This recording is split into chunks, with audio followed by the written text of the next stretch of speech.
Nah, ini kan berhubung yang dari option A sampai E-nya itu beda-beda kalimatnya, mau nggak mau kita harus cari premis yang mungkin dari paragraf ini. Jadi ada beberapa premis yang udah aku ambil. Yang pertama ini kan jika permintaan tinggi maka harga saham akan naik. Yang kedua ini adalah jika penawaran tinggi maka harga saham akan turun. Terus yang premis ketiga ini dari sini nih. Ketika suku bunga perbankan melejit, harga saham cenderung turun sehingga berakibat investor meraup keuntungan lebih banyak. Nah, ini tuh yang pertama ada dua premis dari kalimat dari sini sampai sini tuh. Kan ketika suku bunga perbankan melejit, maka jika suku bunga perbankan melejit, maka harga saham cenderung turun tajam. Ini premis yang ketiga. Terus buat premis yang kedua itu, jika harga saham cenderung turun tajam, maka investor meraup keuntungan lebih banyak. Ini premis keempat ya. Terus kita cari nih kesimpulan yang paling benar.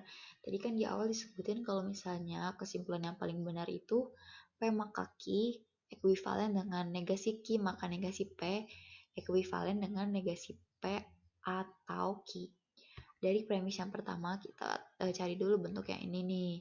Nah, jadi bentuknya tuh yang pertama adalah harga saham tidak naik maka permintaan rendah. Ada nggak di option? Nggak ada. Terus yang buat bentuk yang kedua yang negasi P atau Q, permintaan rendah atau harga saham akan naik, ada juga nggak di sini? Ya nggak ada kan? Nih, tuh, nggak ada. Ini harusnya permintaan rendah atau harga saham akan naik. Pakai premis yang kedua sekarang. Jika penawaran tinggi, maka harga saham akan turun. Buat bentuk yang ini, harga saham akan naik, maka penawaran rendah. Di sini ada nggak di optionnya? Di option juga nggak ada kan ya. Terus pakai yang ini nih sekarang ya, bentuk negasi P atau Q. Penawaran rendah atau harga saham akan turun. Nggak ada juga di option. Terus kita pakai yang premis ketiga sama keempat. Nah, karena kan yang premis ketiga sama keempat ini saling berhubungan. Jika P maka Q, Q maka R. Maka kesimpulannya itu adalah bisa jadi P maka R, bisa jadi negasi R atau negasi P, bisa jadi negasi P atau R. Gitu kan. Jadi yang bentukan pertama tuh jika suku bunga perbankan melejit, maka investor meraup keuntungan. Ada nggak di sini? Nggak ada. Terus investor tidak buat yang pakai ini, yang negasi R maka negasi P, investor tidak meraup keuntungan maka suku bunga perbankan tidak melejit. Nggak ada juga kan di option, jadi kita pakai yang bentuk terakhir nih, yang negasi P atau R. Suku bunga perbankan tidak melejit atau suku bunga perbankan turun atau investor meraup keuntungan. Ada nggak? Yang ini nih yang ngecek. Nah, yang ini jawabannya. Investor meraup keuntungan lebih banyak atau suku bunga perbankan menurun. Itu jawabannya.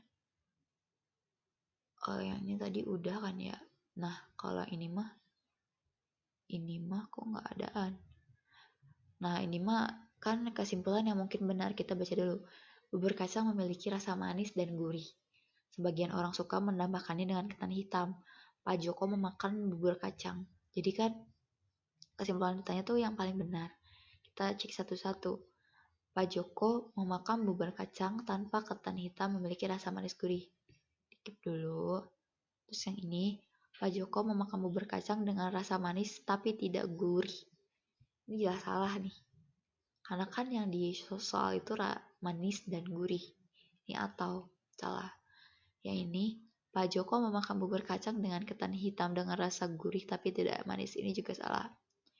Salah. Terus yang D itu, Pak Joko tidak memakan bubur kacang rasa manis atau gurih. Ini juga jelas salah. Yang ini, Pak Joko tidak menyukai ketan hitam. Ya kita nggak tahu lah. Nggak disebutin. Jadi yang benar itu yang A. Yang ini.